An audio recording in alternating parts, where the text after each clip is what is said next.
Hello friends, അപ്പോൾ നമ്മുടെ channel 500 subscribers ആയ സന്തോഷത്തിൽ ഞാൻ വിചാരിച്ചൊരു കേക്ക് ഉണ്ടാക്കാമെന്ന്. അപ്പോൾ ഇത് ഒരു ബൗളിലേക്ക് ഞാൻ ഒരു മുട്ട ഇട്ട് കൊടുത്തിട്ടുണ്ട്. നിങ്ങൾക്ക് വേണമെങ്കിൽ രണ്ടെണ്ണം ചേർക്കാം. എനിക്ക് ഫ്ലേവർ ഇഷ്ടമില്ലാത്തതുകൊണ്ടാണ് ഒരെണ്ണം ചേർത്ത് കൊടുത്തത്. അത് നന്നായിട്ടൊന്ന് ബീറ്റ് ചെയ്ത് കൊടുക്കുക. പിന്നെ ഒരു കപ്പ് പഞ്ചസാര, അത് നന്നായിട്ട് പൊടിച്ചിട്ട് നമുക്കിതിലേക്ക് ഇട്ട് കൊടുക്കാം കേട്ടോ. എന്നിട്ട് മിക്സ് ആക്കാം നന്നായി. ഫ്ലേവറിന് വേണ്ടിയിട്ട് നമുക്ക് കുറച്ച് വാനില എസൻസും കൂടി ചേർത്ത് കൊടുക്കാം. എല്ലാം കൂടി നന്നായിട്ടൊന്ന് മിക്സാക്കി കൊടുക്കാം. പിന്നെ ഞാൻ അവിടെ കുറച്ച് ബദാം പൊടിച്ച് ചേർക്കുന്നുണ്ട്. അത് നിങ്ങൾക്ക് ഇഷ്ടമില്ലെങ്കിൽ ചേർക്കണ്ട. ഞാൻ ആ കേക്ക് കടിക്കാൻ നേരത്തെ ഇടയ്ക്ക് ഇത് കിട്ടുമ്പോൾ നല്ല ടേസ്റ്റ് ഉണ്ടാവില്ല, അതിന് വേണ്ടിയിട്ടാണ് കേട്ടോ ചേർത്തത്. പിന്നെ 1.5 കപ്പ് മൈദയിലേക്ക് ഒരു നുള്ളും ഉപ്പും ബേക്കിംഗ് പൗഡറും ചേർത്ത് കൊടുത്തിട്ട് നന്നായിട്ട് മിക്സാക്കി കൊടുക്കാം. പിന്നെ കുറച്ച് പാലിലേക്ക് ഓയിലിട്ട് കൊടുത്തിട്ട് അതൊന്നും ജസ്റ്റ് ചൂടാക്കിയെടുത്ത് അവിടെ വെക്കാം കേട്ടോ.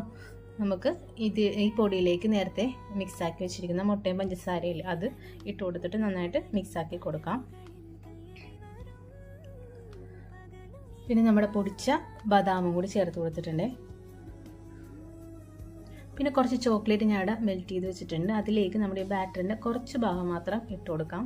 2 ലെയറായിട്ട് ചെയ്യാൻ വേണ്ടിയിട്ടാണ് അങ്ങനെ ചെയ്തത്. നിങ്ങൾക്ക് ഇഷ്ടമില്ലെങ്കിൽ ചെയ്യണ്ട. ഞാനപ്പോൾ എൻ്റെ ഒരു ഐഡിയ അനുസരിച്ചൊക്കെ ഞാൻ അങ്ങനെ ചെയ്തതാണ്.